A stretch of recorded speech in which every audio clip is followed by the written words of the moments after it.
Grippe espagnole. Des morts en masse dues aux vaccinations de masse? Pour souligner la menace potentielle du coronavirus, les médias font régulièrement référence à la grippe espagnole de 1918. Selon les sources, elle serait responsable de la mort de 20 à 100 millions de personnes. La grippe dite espagnole est considérée dans le monde entier comme la pire épidémie de tous les temps et comme la preuve qu'un virus pourrait une fois de plus faire des millions de victimes. Mais que disent les sources historiques?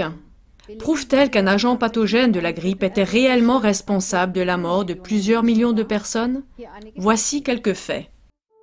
Le terme grippe espagnole vient du fait que les premiers rapports d'une grave épidémie de grippe ont pris naissance en Espagne.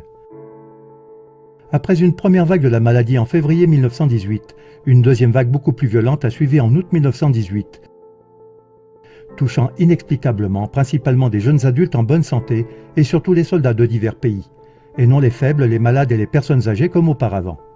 Les symptômes différaient très fortement les uns des autres.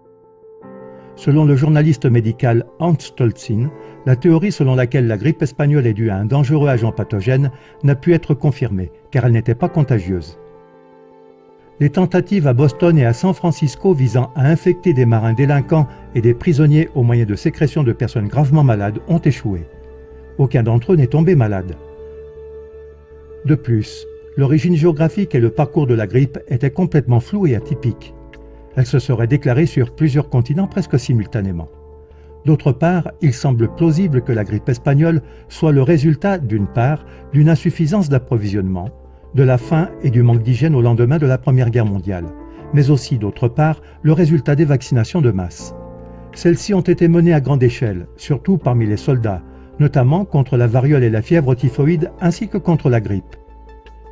Lors des décès importants causés par la grippe dite espagnole, plusieurs témoins critiques de l'époque, tels que le Christian Science Monitor ou Eleanora McBean, ont rapporté indépendamment les uns des autres que seules les personnes vaccinées tombaient malades de la grippe espagnole.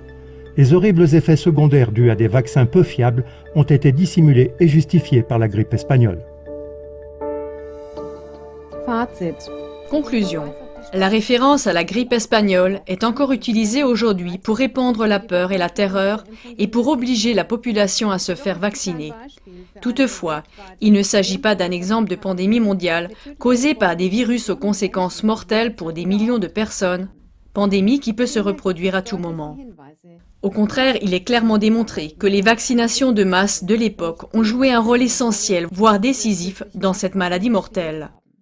C'est pourquoi, chers téléspectateurs, ceux qui s'informent sont immunisés contre la panique dirigée par des intérêts.